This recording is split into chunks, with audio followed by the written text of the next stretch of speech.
The statements we're about to show you are from the Holy Quran, and is said to be the official, unchanged, pure word of God, revealed over 1400 years ago. Claiming to be the word of God is a heavy statement, and without proof, or if a single contradiction is found within the book, the apparent word of God will be proven false. So without further ado, let's put the book to the test. In the 23rd chapter, titled The Believers, from the 12th to the 14th verses, God is said to give a detailed description of how the human being is formed. It begins by saying, "We then placed him as a sperm drop in a place of settlement, firmly fixed. Then we made the drop into a alaqa." We will translate this word very soon.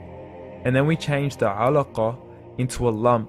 Then we made out of that lump into bones. And then we clothed the bones with flesh. Then we caused him to grow and come into being and attain the definitive human form."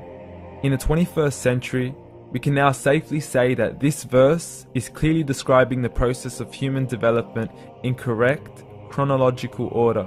However, what we should be paying attention to in particular is the second stage, referring to the development of the embryo. The specific word used to describe the embryo in this verse is the word alaqa. The word alaqa, when translated into English, can mean three separate things.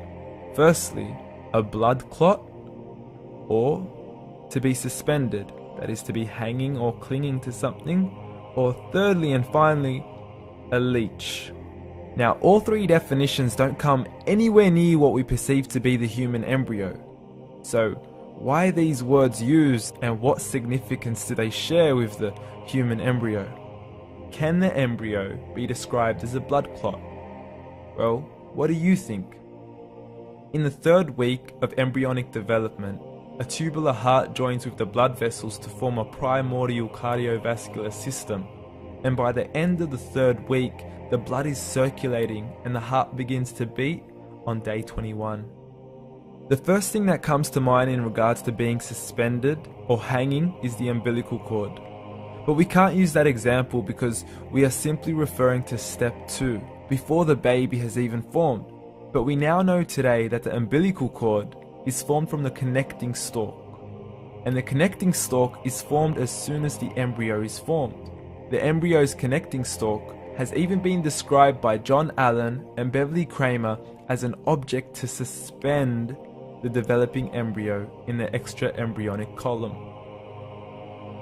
So an embryo is suspended and does have a strong resemblance with a blood clot. What on earth would an embryo have to do with a leech? Figure A shows the structure of an embryo at 25 days.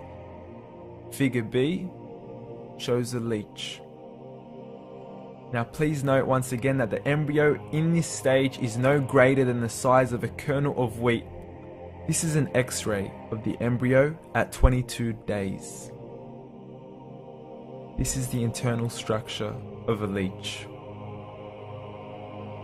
It's mind-blowing stuff, but you still haven't seen anything yet. This is the head of the embryo at 22 days. The detail you are seeing right now is absolutely impossible to be seen with the human eye and can only be seen with a microscope. This is the back end of a leech. There's no other words used to describe this other than mind-blowing. The pictures we have shown you are impossible to be seen with the human eye or even to be predicted by the human mind.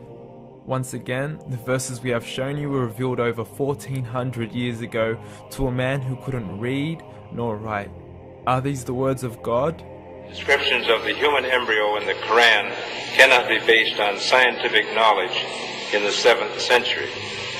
The only reasonable conclusion is that these descriptions were revealed to Muhammad from God, from God, from God, from God.